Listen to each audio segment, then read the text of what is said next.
दोस्तों, सभी राज्य कर्मचारियों को दुर्घटना बीमा अर्थात जीपीए हर वर्ष भरना होता है।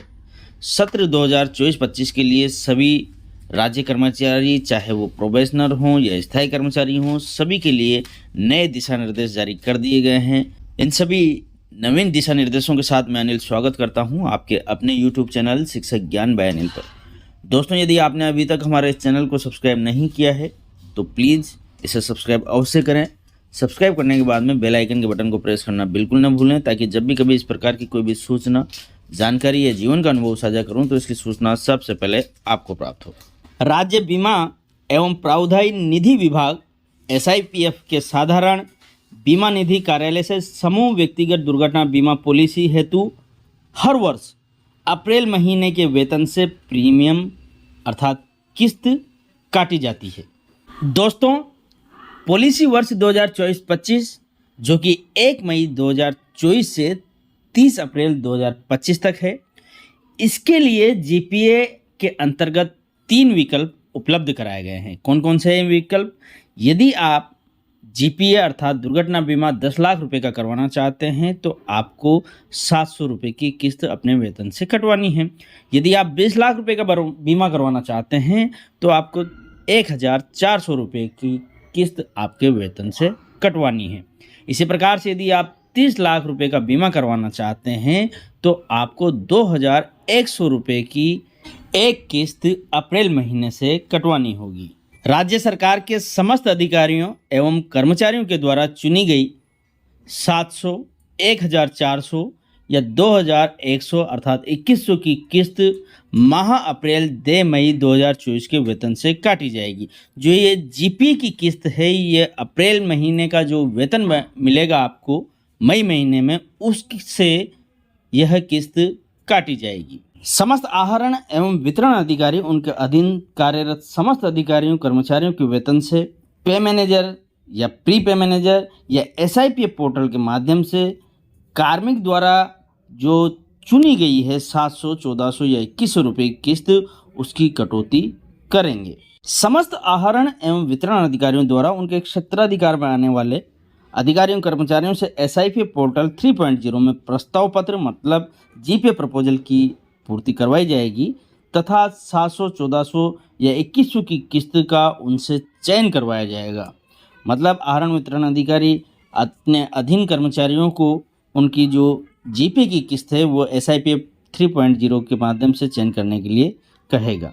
यदि कोई कर्मचारी 700, 1400 या 2100 के विकल्प का चयन नहीं करता है और जीपी की किस्त की कटौती नहीं करवाना चाहता है तो संबंधित आहरण एवं वितरण अधिकारी द्वारा उसकी प्रीमियम की कटौती नहीं की जाएगी।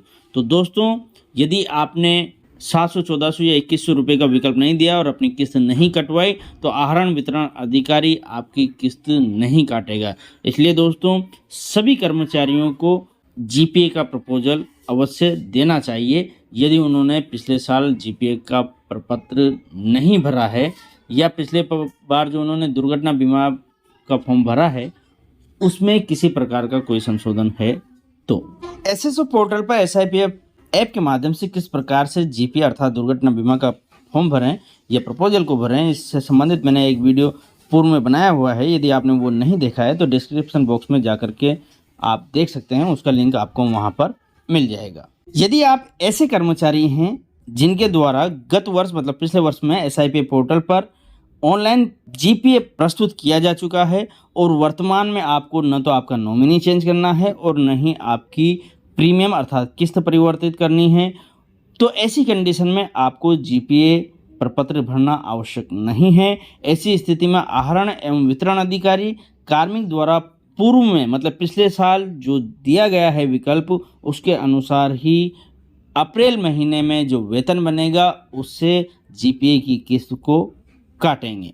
कार्मिक के द्वारा दिए गए विकल्प के अनुसार प्रीमियम कटौती करने का पूर्ण उत्तरदायित्व तो संबंधित आहरण एवं वितरण अधिकारी का होगा। इसीलिए मैंने इससे पहले आपको बताया है कि DDO अपने अधीन कर्मचारियों को जीपीए प्रपोजल भरने के लिए कहेगा और जीपीए प्रपोजल भरते समय संबंधित विकल्प चुनने के लिए कहेगा या उनसे ऐसा विकल्प भरवाएगा। यदि आपने एक बार विकल्प पत्र भर दिया है जीपीए के लिए और आपके आहरण वितरण अधिकारी ने आपने जो विकल्प चुना है उसके अनुसार जीपीए अर्थात दुर्घटना बीमा की किस्त काट ली है, तो उसके बाद में आप किसी भी परिस्थिति में अपने विकल्प को परिवर्तित नहीं कर सकते हैं। इसी प्रकार कर्मचारी द्वारा एसआईपीएफ पोर्टल के माध्यम से प्रीमियम मतलब किस्त की कटौती भी एक बार ही जमा करवाई जाएगी। उनके द्वारा बीमित वर्ष में अधिक बीमा धन हेतु बाद में प्रीमियम की अंतर राशि की कटौती नहीं कराई जा सकेगी। मतलब यदि आपने 700 रुपये की किस्त कटवा करके 10 लाख रुपए का बीमा करवा लिया है और यदि आप बाद में चाहें कि मैं 1400 रुपये की किस्त कटवा लूँ और उसका अंतर जो है 700 रुपये उसको जमा करवा लूँ ताकि 20 लाख रुपए का बीमा कवर मुझे मिल सके, तो दोस्तों ऐसा नहीं हो सकेगा। यदि कोई कर्मचारी प्रोबेशन पीरियड में चल रहा है, प्रोबेशनल ट्रेनीज है, तो उस पर भी जीपीए की ये योजना लागू होगी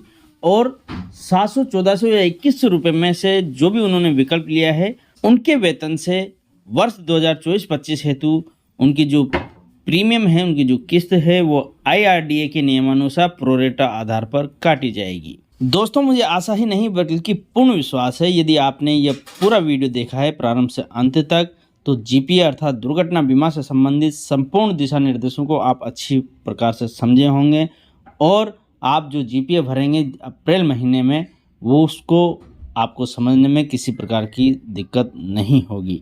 यदि आप फिर भी जीपीए से संबंधित दिशा निर्देशों को देखना चाहते हैं तो इसके लिए मैंने डिस्क्रिप्शन बॉक्स में मेरे टेलीग्राम चैनल का लिंक दिया हुआ है, उस पर आप जाकर के इस पीडीएफ को डाउनलोड कर सकते हैं। आपने पूरा वीडियो देखा दोस्तों, इसके लिए आपका बहुत बहुत धन्यवाद, शुक्रिया।